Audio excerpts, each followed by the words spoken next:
Gracia y paz, les habla de nuevo Galamón, y ahora, decidí hacer lo que vendría a ser la continuación de mi video. La confesión directa en la Biblia, en el que demostré dos cosas, la completa inefectividad de lo que los protestantes llaman confesión directa, y segundo, que lo que la Biblia llama, confesar a Dios los pecados no es lo que dicen los protestantes. Además, les sugiero de manera complementativa el video del purgatorio, el cual tiene información útil para este tema. Como bien saben, usaré la Biblia protestante como en todos mis otros videos, basándome en versículos compatibles tanto para las versiones de las Biblias protestantes como las católicas. Bueno, empecemos. Lo que nos dicen los protestantes. Como traté de manera amplia en mi video anterior, los protestantes basan su creencia sobre confesar, entre comillas, directamente a Dios los pecados en la privacidad de su cuarto para ya sentirse librados de toda culpa ante Dios, basándose en la interpretación inmediata y apresurada de lo que dice el siguiente versículo. Si confesamos nuestros pecados, Él es fiel y justo para perdonar nuestros pecados. 1 Juan 1, 9. De esa manera ya interpretan que confesar los pecados al Señor es confesarlos, directamente, excluyendo todo rol de sacerdocio y trivializando el pasaje en el que el mismo Jesús da la potestad a los apóstoles de retener o perdonar pecados en su santo nombre, alegando a que solo se lo dijo a los apóstoles y ello terminó cuando ellos murieron. Pero siendo así, deberíamos tener en cuenta que también Jesús le dijo a los apóstoles, lo siguiente. Y les dijo, id por todo el mundo y predicad el evangelio a toda criatura. Marcos 16, 15. Me pregunto, entonces ¿por qué predican ellos si solo se lo dijo a los apóstoles? En fin, hay algunas cosas que uno no llega a entender. Pero sigamos con el tema. Además de este argumento basado más en una conveniente especulación personal que en la misma Biblia, se acompaña un sentimiento de superioridad espiritual que tienen algunos protestantes con respecto del resto, siendo el paralelo de lo que dicen muchos ateos con respecto de la confesión, puesto que tanto ateos como protestantes dicen, ¿por qué me tengo que confesar con un hombre que es igual o más pecador que yo? Pero la Biblia dice, nada hagáis por contienda o por vanagloria. Antes bien con humildad, estimando cada uno a los demás como superiores a él mismo. Filipenses 2, 3. ¿No es acaso hacer lo contrario de lo que dice la Biblia tener esa actitud? Predefiniendo los pecados de los otros como mayores que los de uno mismo cuando se supone que debería ser al revés. Eso lo respondan ustedes mismos, sigamos con el tema. La potestad de Cristo. Aquí otra razón de los protestantes, pero primero leamos el pasaje. Pues para que sepáis que el Hijo del Hombre tiene potestad en la tierra para perdonar pecados.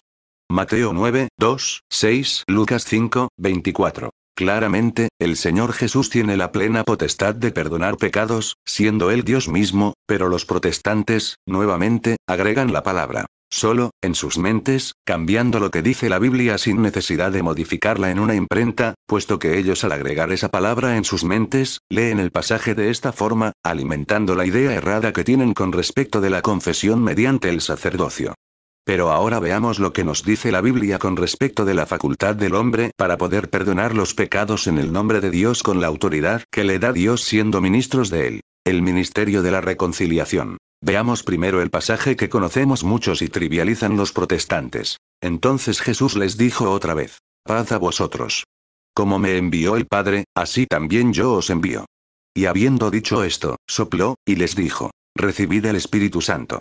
A quienes remitiereis los pecados, les son remitidos. Y a quienes se los retuviereis, les son retenidos. Juan 20, 21, 23. Veamos que este pasaje tiene dos partes importantísimas. Veamos primero que claramente que ellos, siendo hombres, tienen la potestad plena dada por Cristo para perdonar pecados y retener, pero esto no lo dijo refiriéndose a cualquier persona, sino a quienes les confirió el Espíritu Santo soplando sobre ellos. Jesús no solo se limita a exhortar a perdonar al prójimo de manera general como lo hizo en el Sermón del Monte, sino que seguidamente de darles el Espíritu Santo soplando sobre ellos, les da potestad y les da la autoridad para perdonar y retener pecados en su nombre, pero veamos la primera parte, que es la que sustenta la segunda. Vemos que Jesús mismo dice, que de la misma forma que envió el Padre a Jesús, Jesús envía a sus ministros al mundo. Ahora, ¿cómo envió el Padre a su Hijo Jesús? ¿No lo envió acaso con plena potestad y autoridad de parte de Dios?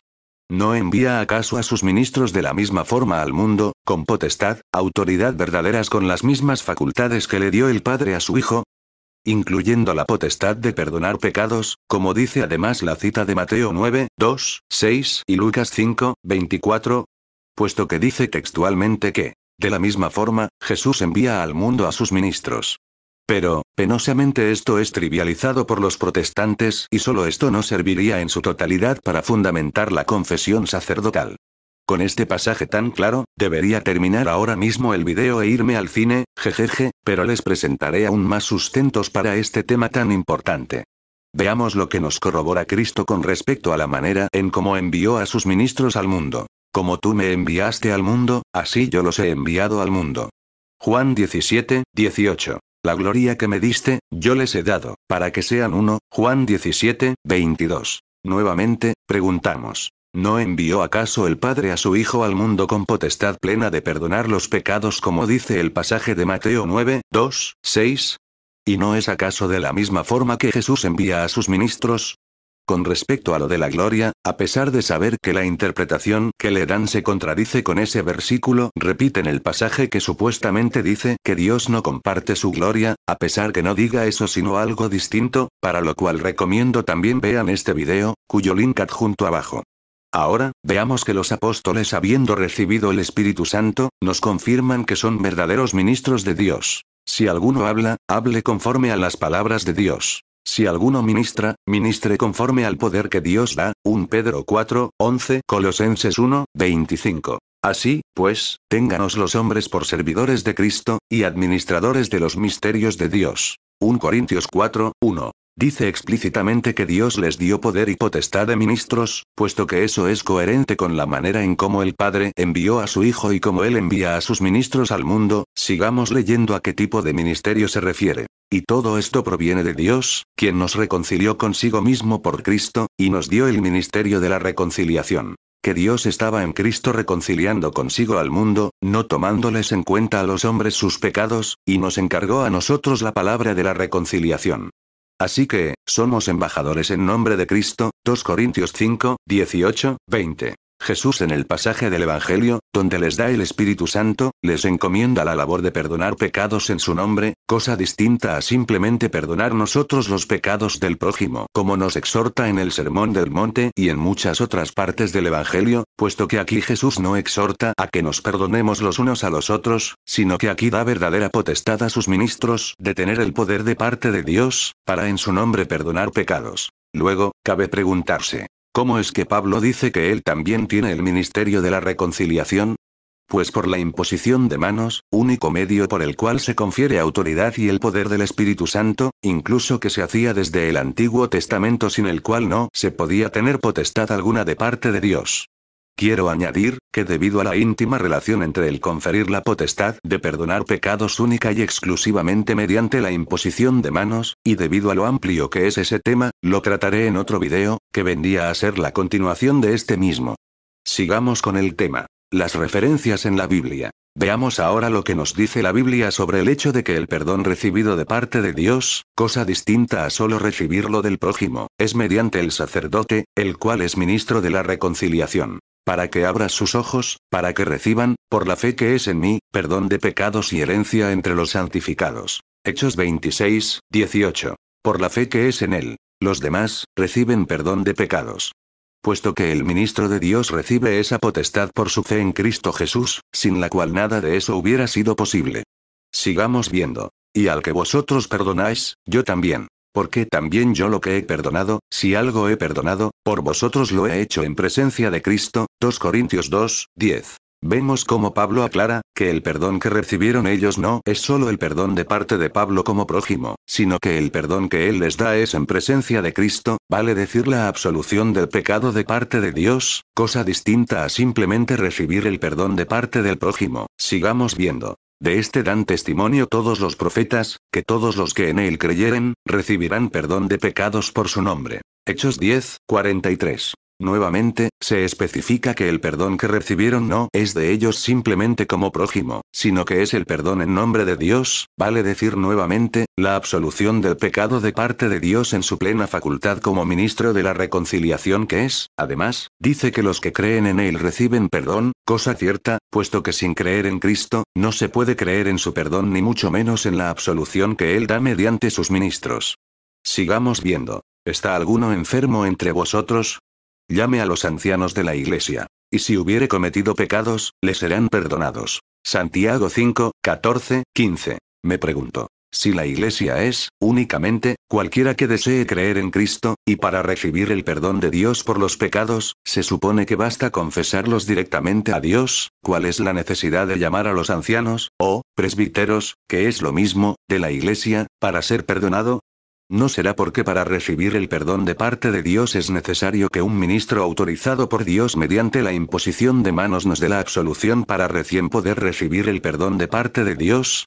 La respuesta se hace evidente. Ejemplos de confesión. Algunos protestantes se basan además en el pasaje siguiente. Porque si perdonáis a los hombres sus ofensas, os perdonará también a vosotros vuestro Padre Celestial. Mas si no perdonáis a los hombres sus ofensas, tampoco vuestro Padre os perdonará vuestras ofensas. Mateo 6, 14, 15. Aludiendo a que el perdonar al prójimo o recibir el perdón de él basta para ser perdonado por Dios, invalidando todo lo que hemos visto en la misma Biblia sobre quienes nos dan perdón, pero no perdón de parte de ellos mismos como personas, sino perdón de parte de Dios, pero aquí como vemos, nos habla como en pasajes similares, que se relaciona el perdón para con el prójimo con el perdón recibido de parte de Dios, de que perdonar al prójimo debe darse para no invalidar el perdón recibido de parte de Dios, puesto que incluso el mismo pasaje dice que si no perdonamos al otro, entonces el Padre no nos perdona.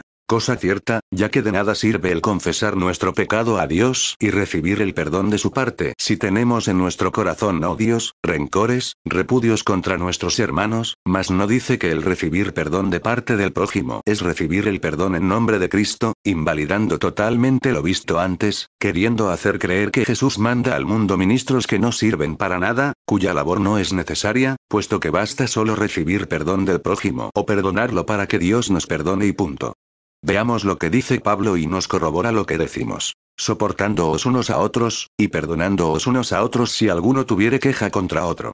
De la manera que Cristo os perdonó, así también hacedlo vosotros. Colosenses 3, 13. Aquí aclara que, para hacer válido ese perdón recibido de parte de Cristo, como vimos antes, por medio de sus ministros, debemos perdonar al prójimo, mas no dice que para recibir el perdón de parte de Dios baste solo con perdonar uno de manera particular al prójimo o ser perdonado por él. Sacerdote desde siempre ministro del perdón. En la Biblia, el sacerdote fue desde siempre el ministro del perdón a nombre de Dios, y como mencioné en mi video anterior, quienes se confesaron directamente con Dios, pretendiendo evadir la autoridad que Dios dio a los sacerdotes como ministros del perdón, no les sirvió de nada, pero como mostré en el video anterior, la confesión directa no les sirvió de nada y Dios no les perdonó en lo absoluto a quienes pretendieron bastarse de una simple confesión directa.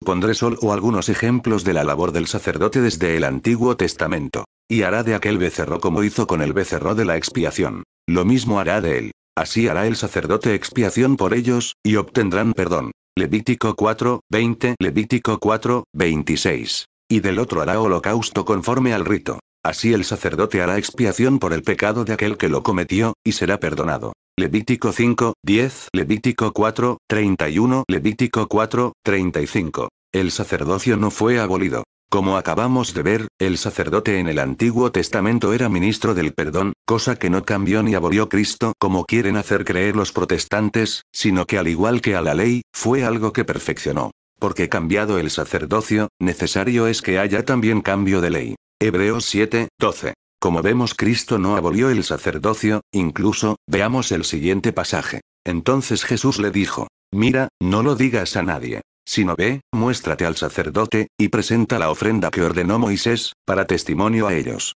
Mateo 8, 4. Jesús no niega la facultad del sacerdote, si hubiera tenido planeado abolirlo, no habría mandado a que se presente al sacerdote, en este caso, al haber sido perdonado, manda a presentar ofrenda. Incluso, veamos la manera en cómo se confesaban ante los ministros de la reconciliación. Y muchos de los que habían creído venían, confesando y dando cuenta de sus hechos. Hechos 19, 18. ¿No es que acaso iban ante los apóstoles, quienes eran ministros del perdón para recibir el perdón no de parte de ellos, sino de parte de Dios siendo ellos ministros del perdón? Además, si se supone que para recibir el perdón de Dios basta con que uno lo confiese directamente a Dios, ¿cuál era la necesidad que fuesen hasta donde ellos para confesarse y dar cuenta de sus actos, para poder ser perdonados de parte de Dios? La respuesta es evidente. Lo que el hombre puede hacer gracias a Cristo. Veamos los siguientes ejemplos. ¿Puede un hombre caminar sobre las aguas como hizo Jesús? Entonces le respondió Pedro, y dijo: Señor, si eres tú, manda que yo vaya a ti sobre las aguas. Y él dijo: Ven. Y descendiendo Pedro de la barca, andaba sobre las aguas. Mateo 14, 28, 29. ¿Puede un hombre arrojar demonios como lo hizo Jesús? Y esto lo hacía por muchos días. Mas desagradando a Pablo, éste se volvió y dijo al espíritu: Te mando en el nombre de Jesucristo, que salgas de ella. Y salió en aquella misma hora. Hechos 16, 18. ¿Puede un hombre hacer milagros como lo hizo Jesús? Entonces él les estuvo atento, esperando recibir de ellos algo. Mas Pedro dijo: En el nombre de Jesucristo de Nazaret, levántate y anda, y al momento se le afirmaron los pies y tobillos. Hechos 3, 5, 8. ¿Puede un hombre resucitar muertos como lo hizo Jesús?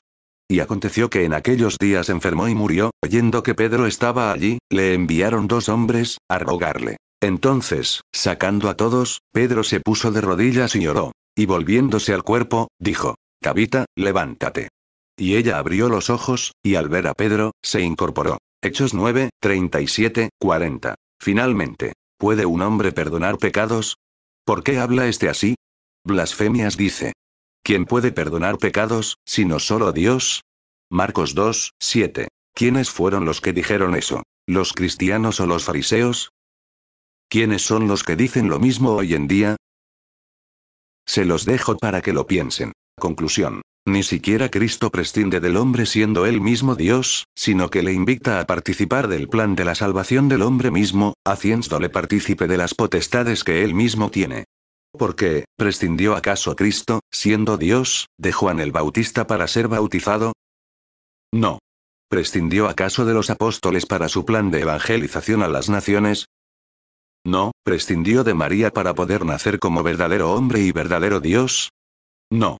Entonces, si para ejemplos similares, ni el mismo Cristo siendo Dios, dijo jamás: Yo no necesito de hombres pecadores para mis labores, los protestantes sí dicen lo mismo, prescindiendo del hombre, sintiéndose autosuficientes para poder ejercer ellos por sí mismos lo que Dios encomendó a otras personas. Sea Dios quien juzgue. Espero les haya gustado este video. Para más información sobre otros temas de fe, visite nuestra página de Facebook, Defensa Católica, y no se olviden de darle un clic en me gusta. Jejeje, Dios los bendiga.